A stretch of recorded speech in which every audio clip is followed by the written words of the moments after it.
수요일 저녁 우리 하나님 앞에 마음을 모아 믿음으로 예배합니다.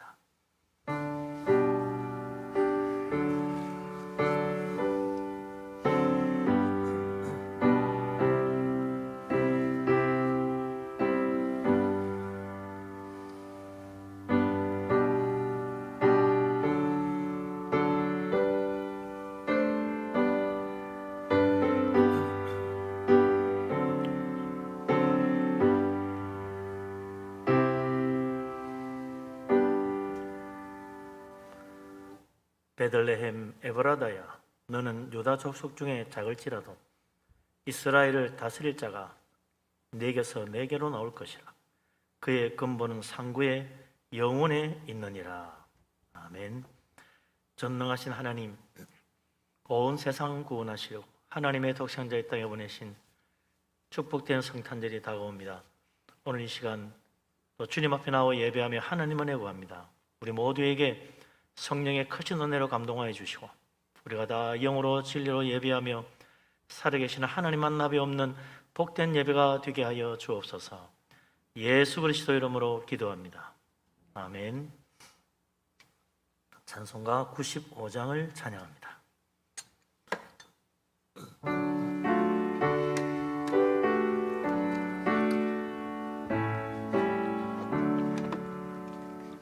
나의 기쁨 나의 소망 되시며 나의 생명이 되신 주 밤낮 불러서 찬송을 드려도 늘하시 마음뿐일세. 나의 사모하는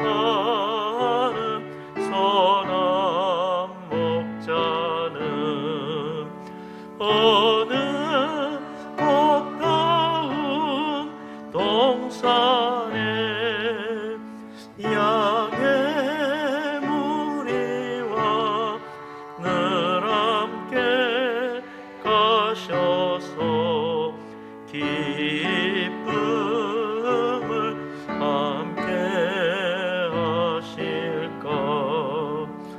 길도 없이 거친 넓은 들에서 길 못 찾아 애쓰며 이리 저리로 헤매는 내 모양 원수처럼 하도다. 주의 자비롭고 화평한 얼굴 모든 천사도 안기며 주의 놀라운 진리의 말씀에 천지가 받아도다. 나의 진정 사모하는 예수님, 음성조차도 반갑고 나의 생명과 나의 참 소망은 오직 주 예수뿐일세.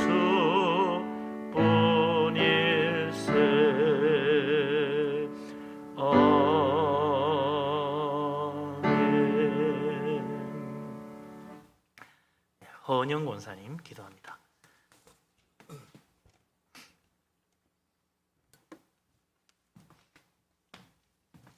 다 같이 기도하시겠습니다. 지극히 높은 곳에서는 하나님께 영광이요 땅에서는 기뻐하심을 입은 사람들 중에 평화로다. 할렐루야. 하늘 보좌 영광을 버리시고 우리를 위해 사람이 되어 이 땅에 오신 아기 예수님을 찬양합니다. 성탄의 기쁨을 누리면서 믿음으로 예수님을 맞이합니다. 사랑의 주님, 우리는 하나님의 뜻대로 살고자 하지만 자기 중심적 사고와 탐욕과 교만과 세상 사랑하는 마음과 게으름과 불순종으로 주님의 마음을 아프게 했음을 고백합니다. 주님, 우리의 죄를 주님의 긍휼하심으로 용서하여 주시옵소서. 2022년도도 새해를 맞이한 지가 엊그제 같은데 이제 며칠밖에 남지 않았습니다. 한 해를 돌아보면 모든 것이 하나님의 은혜였음을 고백합니다. 온 세계가 코로나로 3여 년간 고생하고 있지만 우리를 아무 이상 없이 인도 보호하여 주시어서 감사드리며 그러한 중에도 우리를 여전히 사랑하시는 변함없으신 하나님의 사랑에 감사드립니다. 새롭게 맞이하는 2023년도에는 우리 모두 말씀과 기도로 더욱 성령 충만하여 하나님을 사랑하고 이웃을 사랑하는 우리 분이엘 교회가 되길 소망합니다. 목사님의 새로운 목회 계획과 일정이 하나님이 기뻐하는 계획이 되게 하시고 우리 분이엘 교회를 통해서 많은 죽어가는 영혼들이 구원받는 귀한 믿음의 역사가 일어나기를 간절히 소망합니다. 또한 2023년도에 주님의 선한 사역을 위하여 새로운 일꾼들을 세우셨사오니 상 주시는 하나님을 바라보며 기도로 무장하고 열심히 충성하고 즐겁게 헌신하여 기쁨이 가득한 교회, 선한 사역이 가득한 교회 되게 하옵소서. 예배가 온전히 회복되게 하옵소서. 우리나라를 위해 기도합니다. 대통령과 국회의원, 정치 지도자들에게 하나님을 두려워하는 마음을 주시고 자기의 배와 밥그릇만 챙기는 것이 아니라 국민을 위해 정치하는 정당과 사람들이 되게 하옵소서.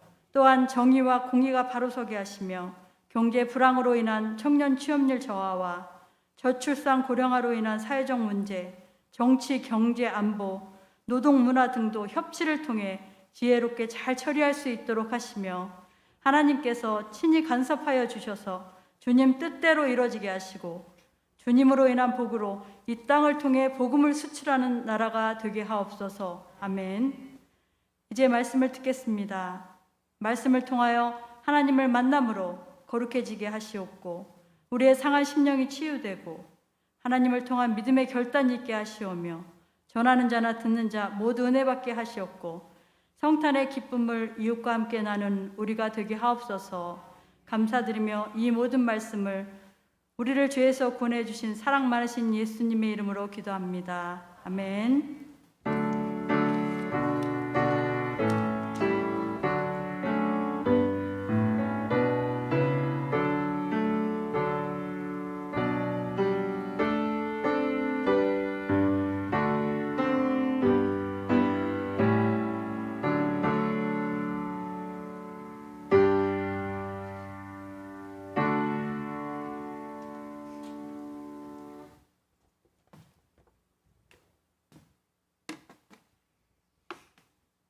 찬송가 195장을 찬양합니다.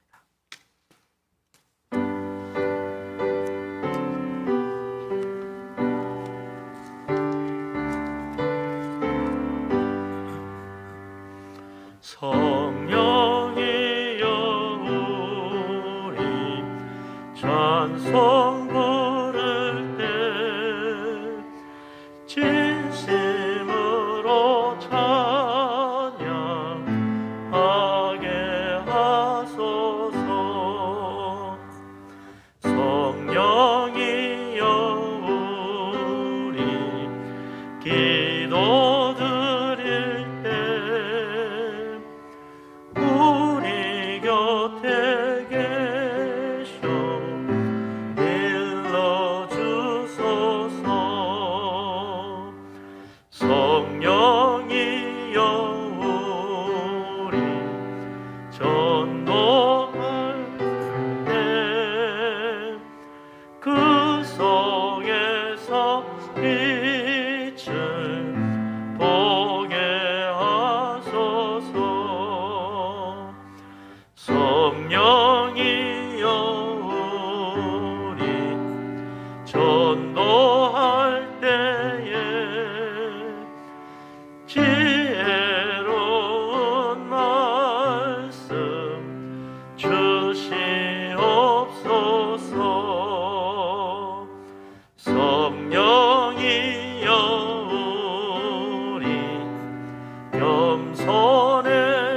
하소서. 주와 같이 저에게 하소서.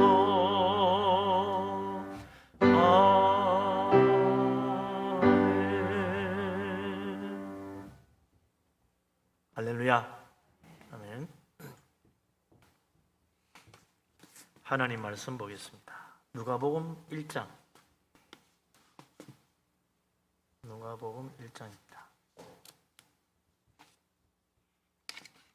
26절에서 38절 말씀입니다.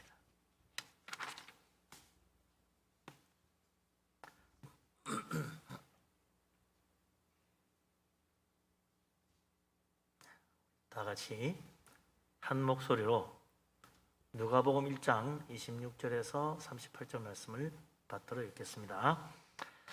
여섯째 달에 천사 가브리엘이 하나님의 보내심을 받아 갈릴리 나사렛이란 동네에 가서 다윗의 자손 요셉이라 하는 사람과 약혼한 처녀에게 이르니 그 처녀의 이름은 마리아라.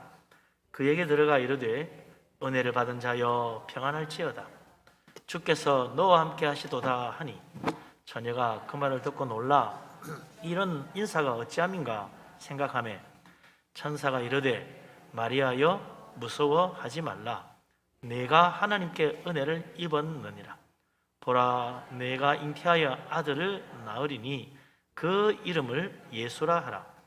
그가 큰 자가 되고 지극히 높으신 이의 아들이라 일컬어질 것이요 주 하나님께서 그 조상 다윗의 왕위를 그에게 주시리니 영원히 야곱의 집을 왕으로 다스리실 것이며 그 나라가 무궁하리라. 마리아가 천사에게 말하되 나는 남자를 알지 못하니 어찌 이 일이 있으리까? 천사가 대답하여 이르되 성령이 내게 임하시고 지극히 높으신 이의 능력이 너를 덮으시리니 이러므로 나실 바 거룩한 이는 하나님의 아들이라 일컬어지리라. 보라 내 친족 엘리사벳도 늙어서 아들을 배었느니라. 본래 임신하지 못한다고 알려진 이가 이미 6달이 되었나니 대저 하나님의 모든 말씀은 능하지 못하심이 없느니라. 마리아가 이르되 주의 여종이오니 말씀대로 내게 이루어지이다 하며 천사가 떠나가니라. 아멘.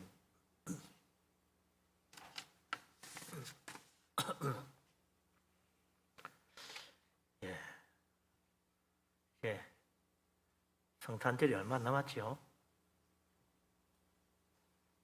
불과 나흘 남았습니까? 그런데 너무 조용하죠? 왜 조용하면 꼭 지 죽은 듯이 조용하다 그런지 모르겠어요. 하도 지가 천장에 설치되니까 지 죽은 듯이 조용하다 그랬던 것 같아요. 하여튼 정말 조용합니다. 그도 그런 게 코로나가 또 기승을 부리니까 조심스럽습니다. 곳곳에 여기저기 누구도 코로나 또 걸렸다더라, 또 누구도 걸렸다더라 이런 이야기 자꾸 들으니까 조금 우리가 조심스럽죠. 이게 이상하다. 좀 사람들 그래요. 좀 크리스마스 캐럴도 뿡짝뿡짝 울리고 뭐 좀 해야 되는데 왜 이리 조용하냐. 크리스마스 기분이 안 난대. 크리스마스 기분이란 게 뭘까? 생각해보니까 옛날 2000년 전 예수님이 탄생하던 성탄절도 조용했다는 겁니다. 크리스마스 기분 전혀 안 났어요. 성탄절의 시작 더구나 아무도 모르게 그냥 시작됐습니다. 마리아가 잉태한 이야기 오늘 여기 나오잖아요. 지금처럼 우리가 생각하는 것처럼 뭔가 북적거리는 그런 성탄절이 아니었다. 우리 주님의 탄생의 이야기 한번 살펴보도록 합시다. 2000년 전 갈릴리 나사렛에 사는 처녀 마리아에게 뜻밖에도 어떤 생각지 못한 방문자가 찾아오지요. 놀라운 것은 마리아를 찾아온 뜻밖의 방문자가 천사라는 거예요. 하나님이 보내신 가브리엘 천사가 마리아를 찾아왔습니다. 무슨 일로 왔나? 26절에서 29절 한번 읽어보죠. 26절에서 29절 같이 다시 한번 봅니다. 여섯째 달에 천사 가브리엘이 하나님의 버리심을 받아 갈릴리 나사렛이란 동네에 가서 다윗의 자손 요셉이라 하는 사람과 약혼한 처녀에게 이르니 그 처녀의 이름은 마리아라. 그에게 들어가 이르되 은혜를 받은 자여 평안할지어다. 주께서 너와 함께 하시도다 하니 처녀가 그 말을 듣고 놀라 이런 인사가 어찌함인가 생각하매. 예. 천사쯤 되면, 그것도 보통 천사가 아닙니다. 가브리엘 천사입니다. 천사 중에 하나님 직접 모시는 최고위급 천사다 이거죠. 그 정도 되면 한나라의 임금을 찾아가야 맞을 것 같아요. 천사가 위대한 선지자를 찾아가서 뭐 이야기해야 맞을 것 같은데 그것도 아닙니다.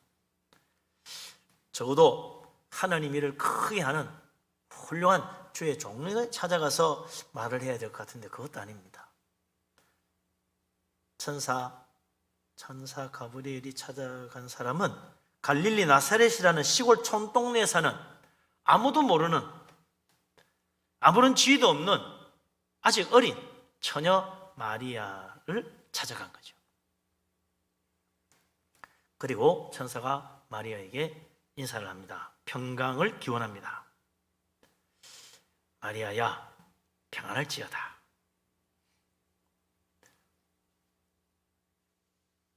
그러면서 하나님이 너와 함께 하신다고 이야기합니다. 깜짝 놀랐죠. 처녀 마리아는 이 말을 듣고 이게 무슨 소리야? 천사가 왜 나를 찾아와 이런 말을 하지? 놀라는 거죠. 하나님이 나와 함께 하시다니? 그런데요, 하나님이 이날부터 비로소 마리아와 함께 하신 것이 아닙니다. 하나님은 그전에도 늘 마리아와 함께 했어요. 그걸 못 느꼈던 것 뿐이지. 알지 못하고 살아왔던 거예요. 하나님이 자기와 함께 계시다는 사실을. 근데 천사 가브리엘 찾아와가지고 하나님 너와 함께 하신다, 이 사실을 알려주니까 새삼 깨닫는 겁니다. 하나님이 정말 나와 함께 하시는구나. 여기 지금 참으로 하나님이 계시는구나. 하나님이 나를 기억하시고 나를 만나 주시는구나. 참 새로운 은혜를 받는 거지요. 우리가 알든 모르든 하나님은요, 믿는 사람과 함께 하십니다. 그것이 느껴지든 못 느껴지든 하나님은 하나님 믿는 사람과 함께 하십니다. 이걸 깨닫는 것이 은혜의 시작이에요. 못 깨닫고 사는 한 우리는 은혜를 제대로 못 받습니다. 하나님이 참으로 나와 함께 하신다는 사실을 깨달으면 그때부터 새로운 은혜가 부어지는 거예요. 근데 많은 사람들이 나와 함께 하시는 하나님, 요원한 이야기처럼 생각합니다. 나는 아직도 기도가 부족해서, 나는 아직 믿음이 부족해서, 나는 아직 헌신한 게 별로 없어가지고 하나님이 나와 함께 하시기엔 좀 멀은 것 같아, 이렇게 착각하는 거죠. 하나님은 특별히 그런 사람만 찾아가시고 그렇게 은혜를 베푸시는 게 아닙니다. 하나님은 믿는 자와 함께 하십니다. 그래서 오늘 이곳에도 하나님 함께 하시는 거예요. 우리 예배를 하나님 이곳에 함께 하셔서 받으십니다. 우리가 기도할 때도 하나님은 우리와 함께 하시고, 찬양할 때도 하나님 우리와 함께 하시는 거예요. 예배하는 시간만 하나님 함께 하시는 것이 아니라 내가 집에 가 있을 때도 하나님은 나와 함께 하십니다. 길에 갈 때도 하나님이 함께 하시고, 직장 가서 일할 때도 하나님은 함께 하십니다. 우리 자녀들이 학교 와서 공부할 때도 하나님은 우리 자녀와 함께 하시는 거예요. 그래서 하나님이 함께 하시는 걸 모르면요, 그냥 자기 일만 하게 돼 있어요. 내가 하고 싶은 일, 내가 해야 될 일, 그거 하기 바빠. 그런데 하나님이 나와 함께 하신다는 사실을 깨닫는 그때부터 이제 어떻게 됩니까? 하나님의 일을 하기 시작하는 거예요. 내가 하나님을 해야 되겠다 하는 깨달음을 가지게 되는 거죠. 하나님 나를 쓰시려고 나를 찾으시는구나, 하나님의 은혜를 깨닫게 되는 겁니다.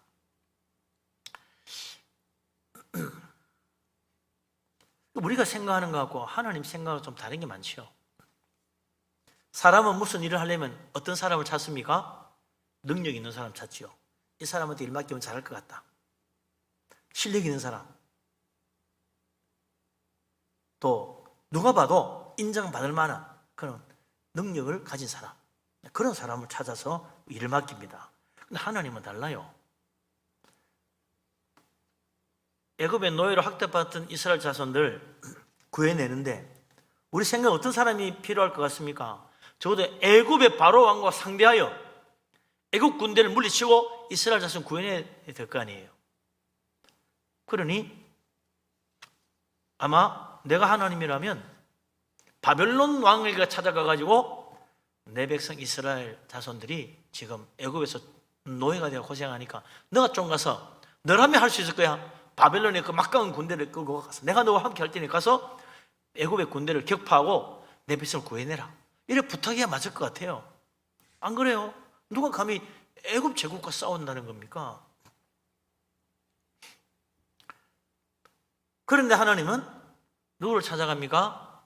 아무런 힘도 없는 80 먹은 노인, 광야에서 양치고 있는 모세를 찾아갑니다. 그리고는 그에게 출애굽이라는 큰 일을 맡기시는 거예요. 더구나 그때 모세는 왜 광야에서 양치고 있었습니까? 40년 전에 살인죄를 지어서 도망왔어. 가면 잡혀 죽어. 그런 모세가 애굽에서 도대체 무슨 일을 할 수 있다는 거예요? 제 한 몸 간수도 못할 처지라. 그러니 모세가 하나님께 대묻지요. 내가 누구이기에 바로에게 가며 이스라엘 자손들을 애굽에서 인도하여 낼 수 있겠나이까? 맞는 말이지. 나 도망자입니다. 나 살인자입니다. 나 죄인이요. 나 가면 잡혀 죽어요. 근데 내가 어찌 감히 겁도 없이 내 발로 애굽으로 가라는 말입니까? 이스라엘 자손을 애굽에서 구해내라니요. 내 한 몸도 구원 못합니다. 이유 없는 반항이 아닙니다. 너무나 인간적으로 생각하면 당연한 이야기죠. 할 만한 사람 보내셔야지. 나 같은 사람을 택하여 부르시면 어떡합니까? 그래서 모세가 하나님 할 만한 사람 보내시라고 그랬어요. 모세의 말이 괜히 하는 말이 아닙니다. 그게 사실이지. 모세에게는 바로의 군대와 싸울 만한 군대가 전혀 없어요. 그가 거느린 것은 양떼지 군대가 아닙니다. 무슨 일을 할 수 있겠어요? 그런 모세에게 하나님이 말씀하십니다. 출애굽기 3장 12절에 뭐라 그러냐면 바로 오늘 우리가 읽은 것처럼 갈릴리 나사렛 촌동네에 살고 있는 아무도 모르는 시골 처녀 마리아에게 천사가 한 말과 똑같은 말을 하는 거예요. 내가 너와 함께 하리라. 내가 너와 함께 한다는 거예요. 그러니 가라는 겁니다. 아니 적어도 한 10만 명 군대라도 줘야 내가 가지요. 지팡이 하나만 가지고 가. 내가 너와 함께 한다고. 10만이 아니라 100만 군대보다 더 강한 하나님이 함께 하겠다는 거예요. 그거 믿고 가라는 겁니다. 세상을 이기는 가장 위대한 힘, 하나님이 나와 함께 하시는 믿음이에요. 우리가 눈으로 보이지 아니하시는 하나님 믿는 믿음으로 이 세상을 살아갈 수 있는 힘과 기회와 능력 얻는 것이 뭐냐? 하나님이 나와 함께 하신다는 이 믿음입니다. 우리는 단지 눈에 보이지 아니하시는 하나님 나와 함께 하시기 때문에 상상할 수 없는 일을 할 수 있는 거예요. 하나님이 나와 함께 하시는 믿음과 하나님이 나와 함께 하시는 은혜를 알고 나면 그때부터 하나님의 놀라운 일들을 내 손 통해서 이루어지는 것을 체험하는 거예요. 야, 정말 이게 되는구나. 정말 하나님이 함께 하시는구나. 안 되는 일이 되네. 진짜 하나님의 능력이구나. 깨닫게 되는 거예요. 하나님은 보이지 아니하시지만 믿는 사람과 언제나 함께 하십니다. 이걸 깨달을 때부터 위대한 놀라운 일이 일어나는 거예요. 사사기 6장 12절에 보면 이스라엘 역사상 가장 위대한 사사 기드온이 나옵니다. 거기 보면 여호와의 사자가 그를 찾아갑니다. 그때 여호와의 사자가 기드온에게 한 말도 마리아에게 들려준 말과 똑같아요. 큰 용사여 여호와께서 너와 함께 계시도다. 그게 참말이에요. 그때 기드온은 정말 큰 용사였나? 아니요. 기드온은 여호와의 사자가 그를 찾아왔을 때 칼 들고 창 들고 갑옷 입고 말 타고 지금 뭔가 싸우러 나가려고 준비하고 있었습니까? 아니요. 그는 지금 미디안 사람들의 눈이 무서워서 아무도 모르게 밀타작하려고 들키면 빼앗기니까 포도주 틀 속에 숨어가지고 타작을 하고 있었어요. 이렇게 겁 많은 사람이 어떻게 이스라엘을 미디안 손에서 구원할 큰 용사란 말입니까? 겁쟁이지. 이 무슨 큰 용사요? 그러나 하나님은 이스라엘 지방 가운데서도 가장 작은 요아스의 아들 기드온을 찾아가가지고 이스라엘을 미디안에서 구원하는 큰 일을 맡기신 거예요. 어떻게 맡깁니까? 내가 너와 함께한다. 그 말로 기드온을 부르신 거예요.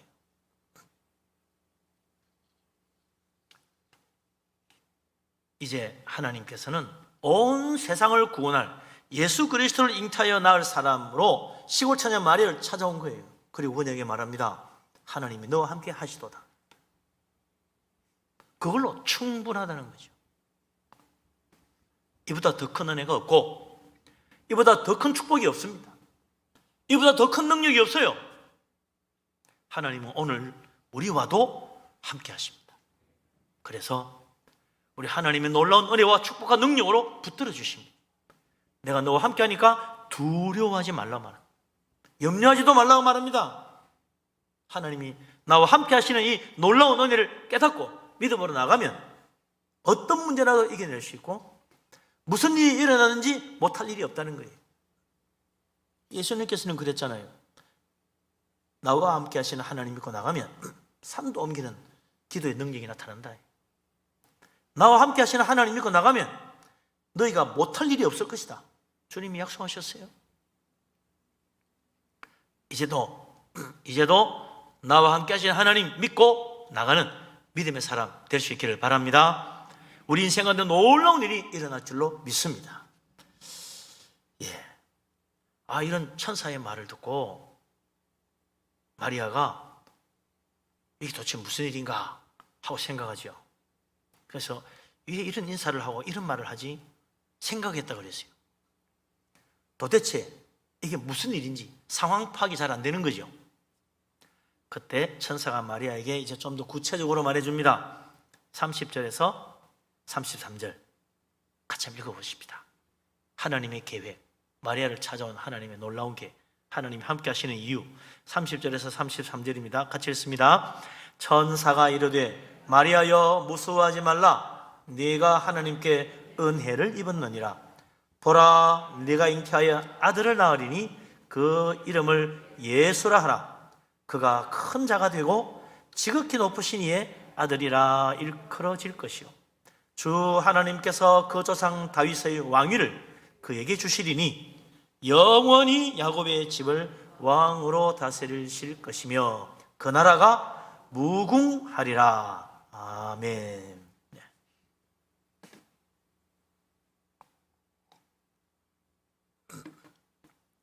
왜 갑자기 시골 총구석에 살고 있는 아무도 모르는 지극히 낮은 처녀 마리아에게 천사가 와서 하나님 너와 함께 하신다 그런 말씀을 할까 했더니 천사가 말하기를 네가 하나님께 은혜를 입어서 하나님의 아들을 잉태하게 될 것이다. 그 이름을 예수라 하라고 하시면서 그에게 참 생각지 못한 말씀을 들려준 거죠. 거기까지는 그래도 그럴 수도 있겠지. 그까지는 그래도 하나님 나에게 아들을 잉태해서 낳게 하시나 보다 이렇게 했는데 그 다음 얘기 더 놀라운 거예요. 마리아가 잉태한 아들 예수는 큰 자가 되고 지극히 높으신 하나님의 아들이라 일컬어질 것이고 다윗의 왕위를 받아가지고 영원히 야곱의 집을 다스릴 위대한 왕이 될 것이다. 이게 무슨 소리입니까? 하나님의 아들을 잉태한다니. 더구나 다윗의 왕위를 이어받아서 영원히 다스리실 위대한 왕을 낳게 된다니. 이건 보통 사건이 아니에요. 생각지 못한 일이야. 이게 사실이면 놀라운 은혜지. 이거 정말 내가 감당이나 할 수 있겠나? 아마 그런 생각이 들 거예요. 여러분 어쩌면 안 그렇겠어요? 이거 내가 감당이나 하겠나? 어떻게 이게 될 수가 있지? 내 같은 것이 과연 이런 일을 할 수 있을까? 생각할 거예요. 더구나 그렇게 될 수밖에 없는 게 언제 마리아가 말이죠. 온 세상을 구원할 수 있는 하나님의 아들을 잉태하게 해달라고 하나님께 간절히 기도한 적이 있나요? 그런 적 없었어. 특별 작전기도 한 적 없어. 내가 결혼해서 아들을 낳으면 앞으로 다윗의 나라를 다시 일으켜 세울 위대한 왕으로 키우겠습니다. 하나님 정말 훌륭한 아들 하나 주세요. 그렇게 서원하며 기도했나요? 그런 거 한 적 없어. 마리아는 그저 평범한 한 가정의 주부로 살기를 원했던 것 같아요. 그 이상도 그 이하도 아니야. 그저 남편하고 행복하게 살면서 자신 놓고 오손도손 그냥 살아가는 그런 인생을 꿈꿨을 거예요. 근데 하나님이 마리아를 택해가지고 그의 몸을 사용하여 하나님의 아들을 잉태하게 하고 온 세상 구원하게 하시는, 온 세상을 다스리실 위대한 왕을 낳아서 키우게 하신다. 와, 이게 뭔 이야기입니까?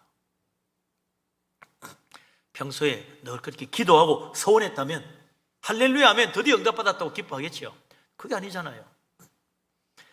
사실 말이죠, 우리 목사나 사모가 되는 사람 중에 어릴 때부터 나는 자라서 목사가 될 거야, 사모가 될 거야, 선교사가 될 거야, 뭐 그러면서 헌신하고 기도하고 막 그래가지고 서운하고 이래서 정말 나중에 목사가 되고 사모가 되는 사람도 있어요. 선교사가 되고 나가는 사람도 있고.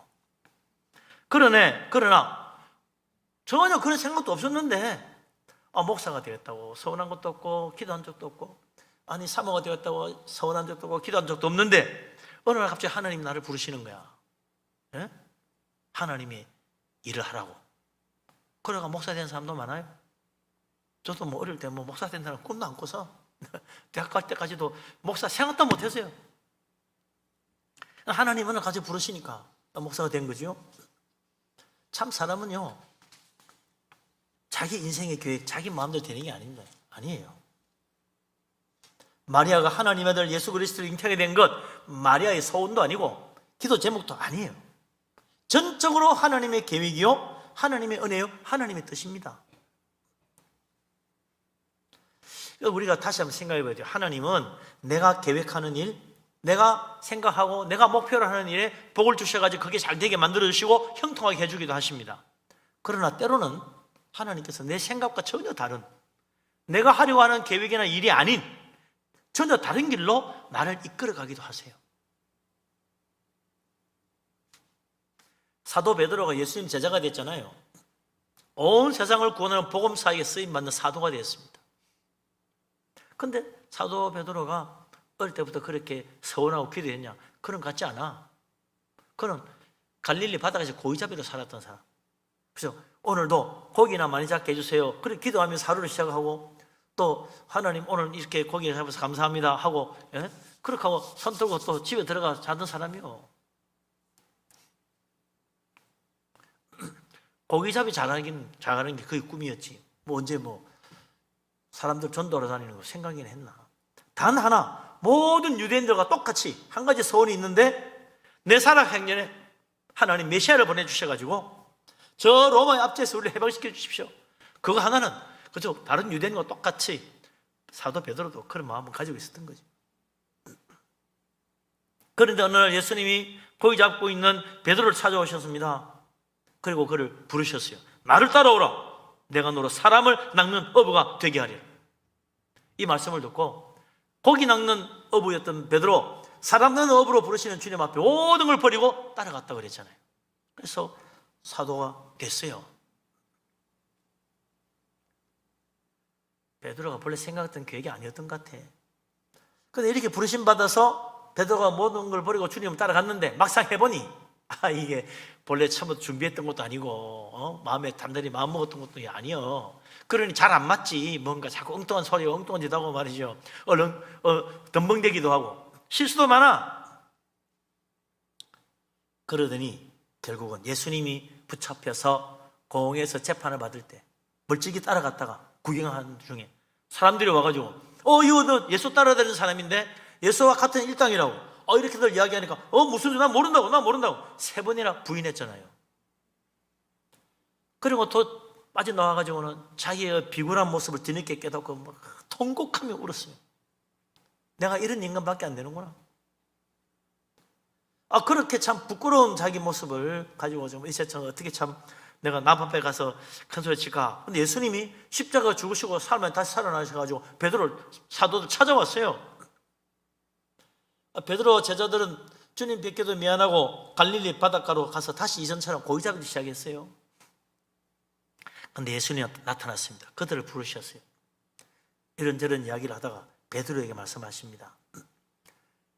요한복음 21장 18절에 이런 말씀을 하세요. 베드로야, 내가 진실로 진실로 네게 이르노니 네가 젊어서는 스스로 띠띠고 원하는 곳으로 다니겠지만 늙어서는 내 팔을 벌리리니 남이 내게 띠띠우고 원하지 않는 곳으로 데려가리라 그랬다.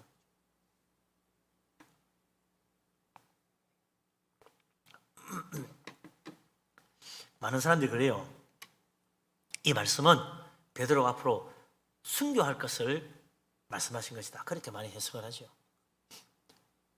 젊어서는 자기가 가고 싶은 데 가서 하고 싶은 거 하고 또 복음도 전하고 뭐 그랬는데 늙어서 이제 두 팔을 벌리고 체포된 거지. 그래가지고 끌려가서 원하지 않는 곳으로 데려가가지고 참 순교하겠다까지 갈 것이다, 그런 이야기라고 하죠. 예수님께서 베드로의 순교를 예언하신 것이다. 지금은 목숨이 두려워서 예수님 모른다고 부인했던 사람이지만 앞으로 하나님이 그를 복음 전도를 위해 택하시고 그를 귀하게 사용하셔가지고 마지막에 예수님과 복음을 위해서 목숨 다 깨지 않고 바칠 수 있는 위대한 순교자의 삶을 살도록 하나님이 끌어주신다는 거예요. 예수님 모른다고 3번 부인할 때까지만 해도 베드로의 머릿속에 순교자 그런 거 없었어. 주님 위해서 복음에서 목숨 바치다니 무슨 바보 같은 소리, 그건 없었어. 그래서 예수님 따라가서 다윗 왕국 세워지면 한 달에 할 꿈만 가지고 있었지 무슨 순교를 해. 전혀 자기 생각이 아니었어요. 근데 하나님의 계획은 달랐어. 그를 통하여 복음을 전개하게 하시고 마지막 목숨 바쳐 죽기까지 복음을 위한 증인으로 삼으시고 가장 위대한 순교자로 주님께서 영광 받으실 계획을 가지고 계시는 거죠. 위대한 사도 베드로가 되는 것 하나님의 계획이었습니다. 베드로의 생각이 아니었다. 근데 그대로 됐어요. 사도 바울도 그렇죠. 원래 자기 생각은 뭐냐면 기독교 박해하는 거입니다. 이 땅에 예수 믿는 사람 다 잡아 죽이고 씨를 말리는 것, 그게 자기의 사명이라 생각했어요. 그걸 위해서 그냥 달려갔습니다. 살기 등등하여 예수 믿는 사람 잡으러 가는 도중에 부활하신 예수님 만났잖아요. 그 주님이 그를 불러 이방인에게 복음 전하는 사도로 사용하십니다. 바울이 꿈도 꾸지 못한 일입니다. 아니, 바울만 아니고 모든 유대인도 사도 바울이 그런 일을 하려고 생각도 못했어요. 그뿐만 아니라 예수 믿는 기독교인들도 바울이 예수님 믿고 복음 전하는 사람이 되리라고 상상도 못해서, 저는 살인마가 예수를 전하다니 무슨 소리야? 믿었잖아요. 바울이 사도로 택함받고 복음 전하게 된 것은 오로지 하나님의 계획이고 하나님의 뜻이었어요. 바울은 생각도 못한 일이야. 그렇게 하나님이 쓰신 거다. 바울만 그렇고 베드로만 그렇게 했습니까? 모세만 그렇게 했어요. 우리 인생도 내 뜻대로 되는 것만은 아니다. 내 생각, 내 계획대로 이루어지는 것이 아니다. 우리는 그저 형통, 그럼 뭘 생각해요? 내 뜻대로, 내 계획대로 되는 것이 다 형통이고 그게 축복이라고 여기잖아요. 그러나 이 세상을 주관하시고 우리 인생을 이끌어 가시는 하나님 손에 나를 맡길 때 달라지는 거죠.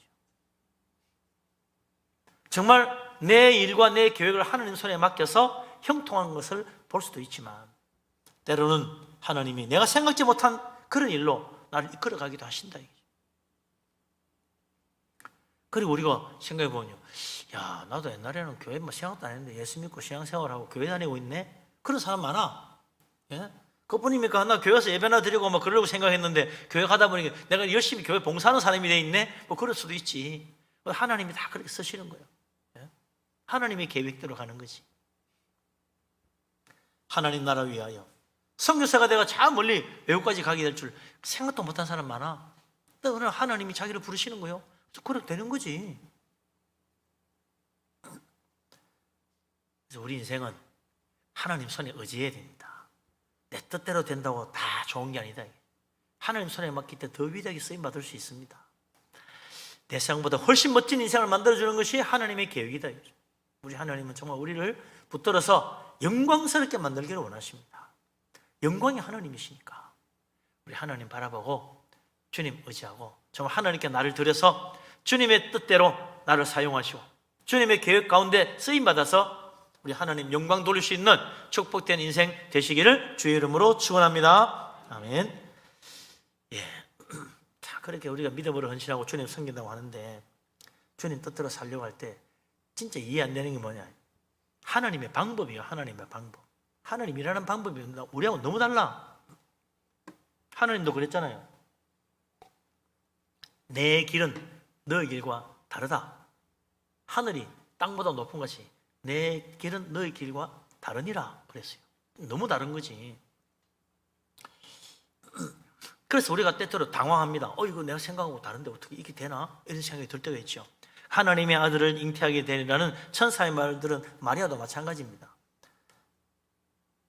네가 하나님의 아들을 잉태하게 될 것이다 라고 할 때 이 마리아가 뭐라 그러나?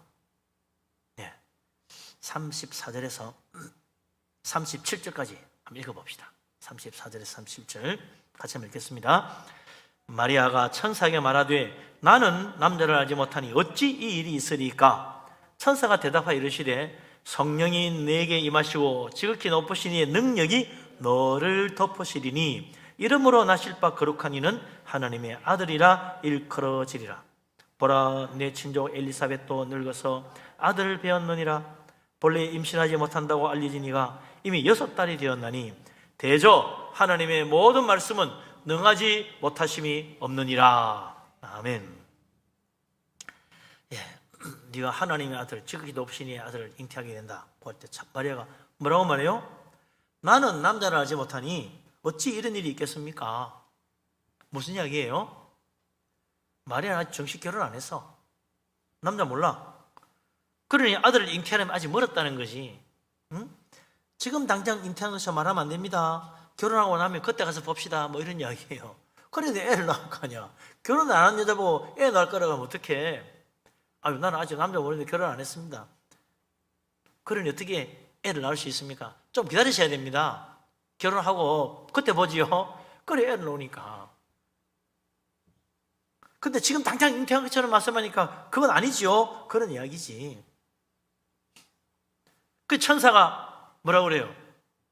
그런 게 아니고 하나님 방법은 달라. 성령이 너에게 임하시고 지극히 높으신 하나님의 능력이 너를 덮으시리니 네가 그래서 네 몸의 날짜가 하나님의 아들이 되는 거다. 내가 하나님의 아들을 잉태한다고 그랬잖아. 사람의 자식을 잉태하는 게 아니고 하나님의 아들을 잉태한다고 그랬어. 그래 네가 결혼해가지고 남편의 씨를 받아서 애를 낳는 게 아니고, 애를 낳는 게 아니고 성령의 능력으로 잉태하여 아들을 낳는다는 거예요. 그러니까 하나님의 아들이라 일컬어지는 거다. 야, 듣고 보니까 참 기가 막힌 이야기죠. 성령으로 잉태하다니 상상도 못한 일입니다. 이때껏 인류의 수천 년 수만 년 역사 가운데 단 한 번도 없었던 일입니다. 지금도 그런 일은 없고 앞으로도 없을 거예요. 인류 역사상 딱 한 번 처녀의 성령 잉태가 있었던 거예요. 두 번도 아니고 딱 한 번 일어나는 일입니다. 처녀 마리아의 몸에 성령으로 잉태하여 태어나신 분, 하나님의 아들 예수 그리스도 유일하신 성령 잉태로 태어나신 분이다. 그럼 무슨 사람 그래요? 왜 꼭 그런 식으로 해야 되지? 뭐 그런 이상한 방법으로 꼭 나아야만 돼? 그래야 하나님 아들 되는 거야? 그래야 뭐 권위가 써? 이런 식으로 얘기하는 사람이 있어요. 그래야 권위가 서냐고. 에? 하나님이 괜한 권위를 세우려고 없는 이야기 만드는 것도 아니고 억지로 성령 잉태하게 한 것도 아닙니다. 그래야만 되기 때문에 그런 거죠. 예수 그리스도는 죄도 흠도 없는 몸으로 온 인류의 죄를 짊어지고 참으로 순전한 정결한 속죄 제물이 되어야 될 하나님이 준비한 어린 양이기 때문에 성령으로 잉태되어야 된다는 거예요. 죄인의 자녀로 태어나면 결코 온전한 속죄 제물이 될 수 없다. 사람들은 다 잉태될 때부터 죄인으로 잉태되어 가지고 죄 가운데 태어나서 죄 가운데 살다가 죄 가운데 죽는 거예요. 죄로 가득한 흠투성 인생이에요. 그래가지고 어떻게 정결한 제물이 되어 하나님께 드릴 수 있겠습니까? 그래서 하나님은 처녀의 몸에 성령 잉태라는 특별한 방법으로 하나님의 아들 예수 그리스도를 태어나게 하셔서 흠없는 제물로 준비하신 거예요. 그래서 예수님이 뭐라고 그랬습니까? 나는 섬김 받으러 온 게 아니다. 나는 섬기러 왔다. 많은 사람을 섬기러 왔다. 내 몸을 대속의 제물로 주려고 온 것이다. 하나님의 아들로 태어난 예수 그리스도는 세상에 다윗의 왕위를 이어받아 영광스러운 왕으로 많은 사람의 존경과 섬김 받으려고 오신 게 아니라는 거예요. 주님은 죄인을 구원하기 위해서 자신을 대속의 제물로 희생하여 우리를 구원하려고 섬기러 오신 것이다. 그것도 죄인을 섬기러 온 것이다. 그래서 우리는 모두 예수님 십자가 은혜로 구원받은 사람들입니다. 예수님 십자가 은혜 없으면 아무도 구원 못 받아요. 어떻게 죄인이 천국 갑니까? 있을 수 없는 이야기지. 예수님 십자가 은혜 때문에 나 같은 죄인도 십자가의 피로 씻음받고 하나님의 의의 옷을 입고 천국 가는 거 아닙니까? 이 일을 이루어 주시려고 예수님께서 이 땅에 성령 잉태 동정녀 탄생으로 오신 거예요. 흠없는 제물로 자기를 십자가에 내어 주시려고 그런 거죠. 그래서 우리는요 정말 하나님 은혜에 감사하고 살아야 됩니다. 얼마나 감사한지. 이번 크리스마스 정말 예수님의 탄생의 비밀을 알고 주님의 탄생하신 날을 맞이한다면 더 크고 놀라운 은혜가 가득할 거란 말이죠. 이번 성탄절 정말 주님이 왜 이 땅에 오셨나? 왜 인간이 되어야 됐나? 그걸 다시 한번 기억하고 주님의 탄생을 찬양하고 감사하고 영광 돌릴 수 있는 복된 성탄절 맞이할 수 있게 되기를 바랍니다. 아멘. 마지막으로 성령으로 잉태하게 될 것이라는 하나님 말씀 앞에 이제 마리아가 결정을 해야 됩니다. 할 거냐 말 거냐. 따를 것인가? 거부할 것인가? 그건 마리아의 몫이에요. 마리아 어떻게 결정합니까? 38절을 봅시다. 같이 읽겠습니다. 마리아가 이르되 주의 여종이오니 말씀대로 내게 이루어지이다 하매 천사가 떠나가니라. 아멘.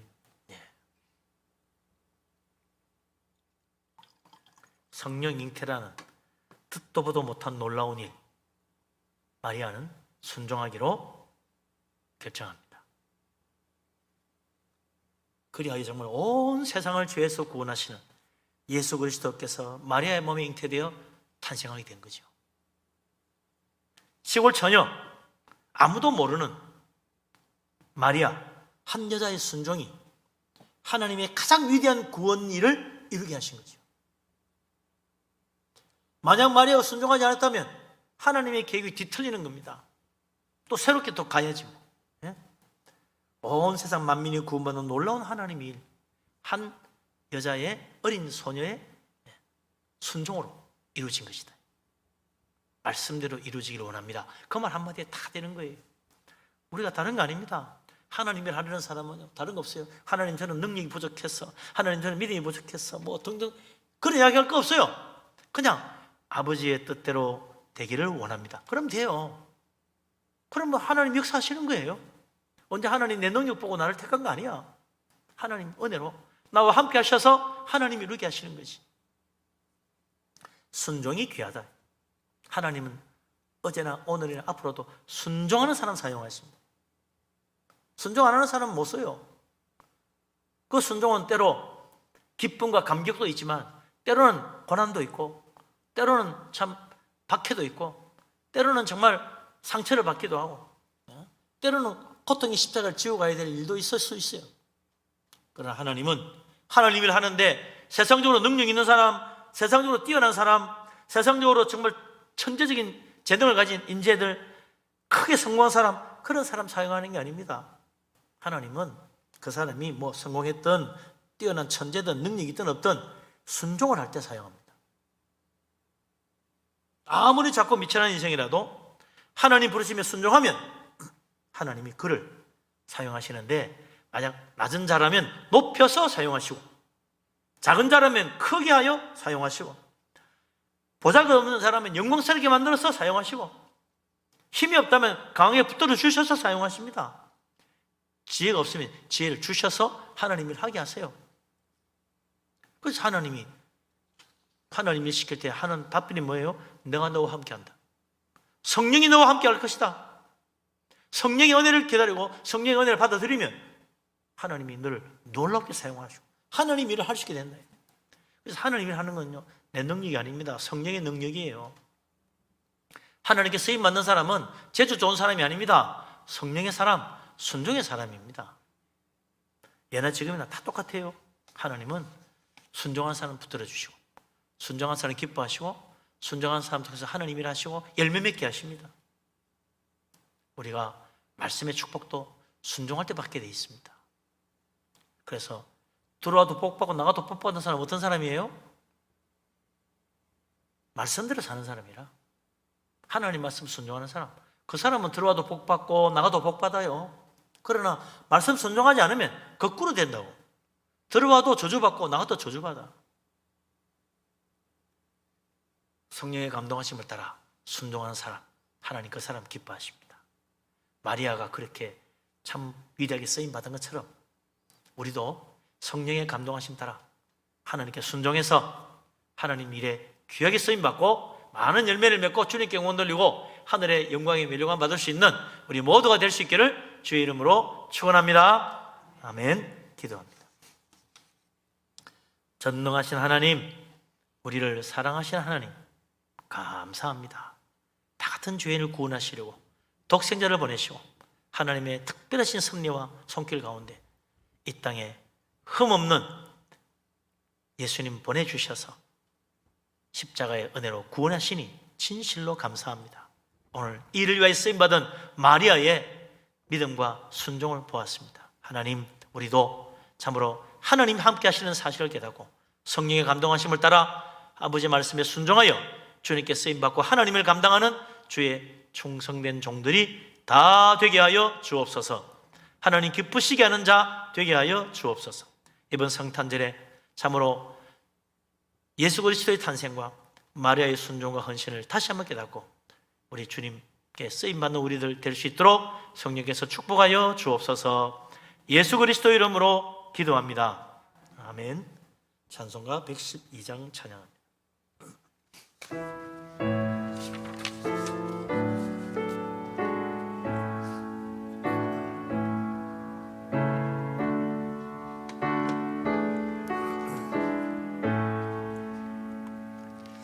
그 맑고 환한 밤중에 무천사 내려와 그 손에 빛바 들고서 다 찬송하기를 평강의 왕이 오시니 다 평안하여라. 그 소란하던 세상이 다 고요하도다. 무천사 날개 펴고서 이 땅에 내려와 그때에 부른 노래가 또다시 들리니 이 슬픔 많은 세상에 큰 위로 넘치고 좋은 세상 기뻐 뛰놀며 다 찬송하도다.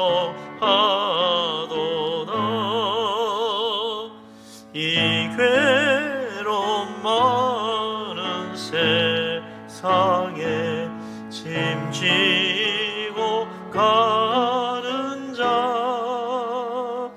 그 넘느라 온몸이 고난아 이 죄악 세상 살 동안 새 소망 가지고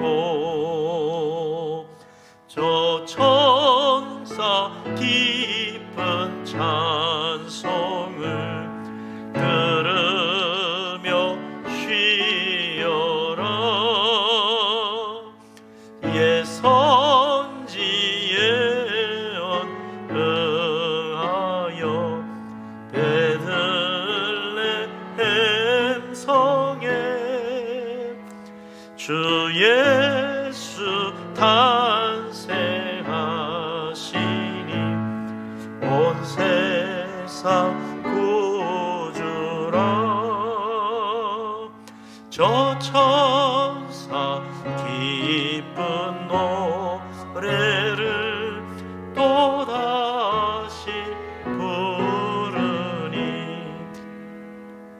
온 세상 사는 사람들 다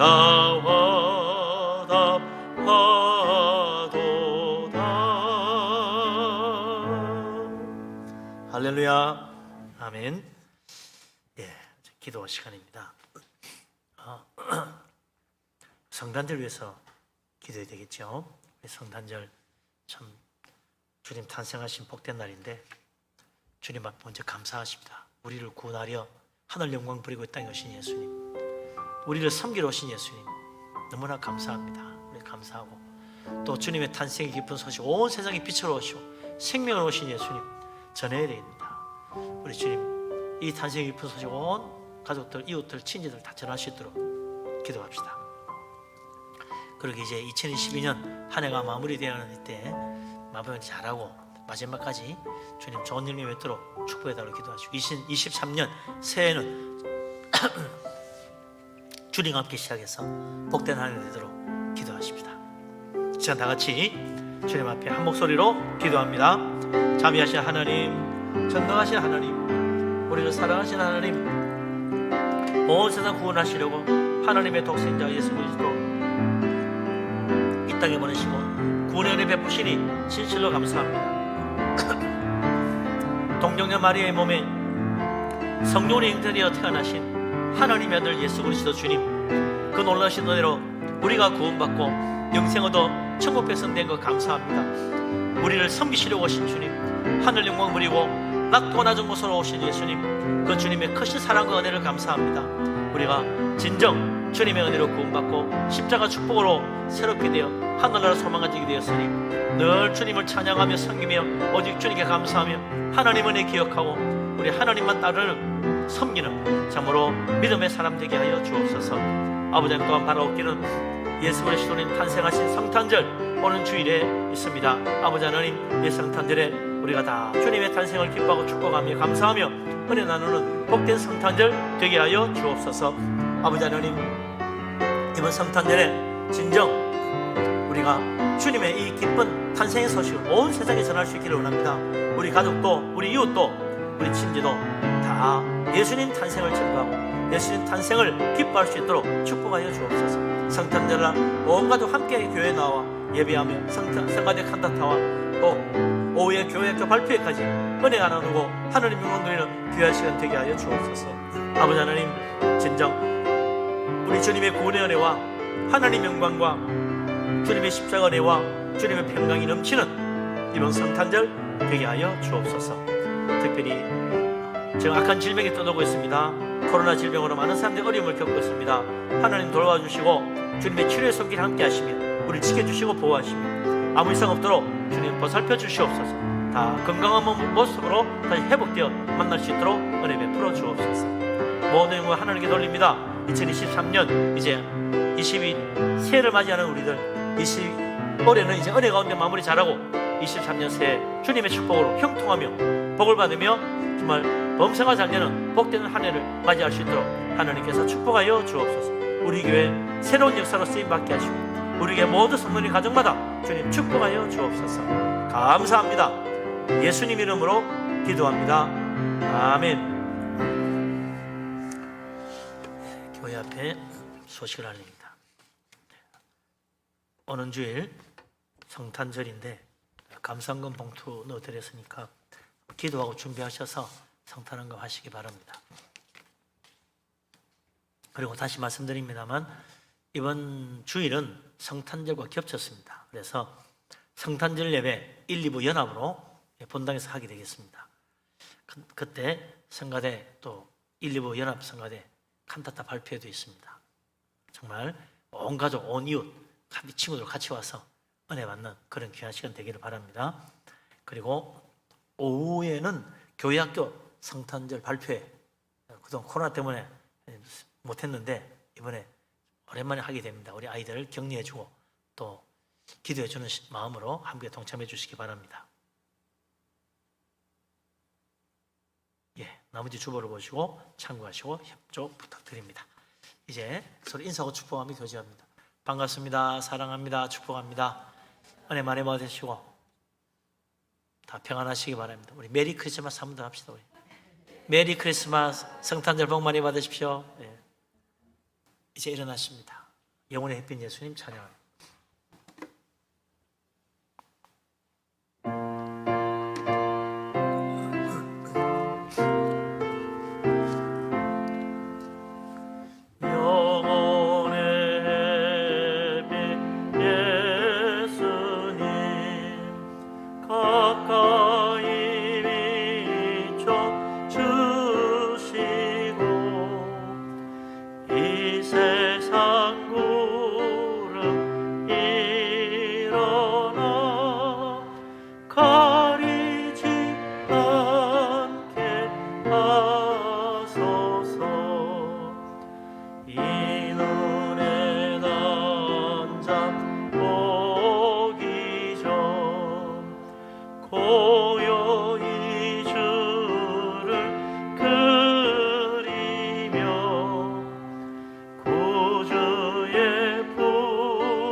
하늘에 계신 우리 아버지, 아버지의 이름을 거룩하게 하시며 아버지의 나라가 오게 하시며 아버지의 뜻이 하늘에서와 같이 땅에서도 이루어지게 하소서.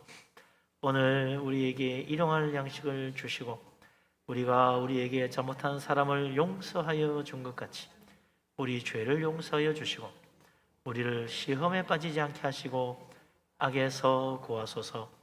나라와 권능과 영광이 영원히 아버지의 것입니다. 아멘.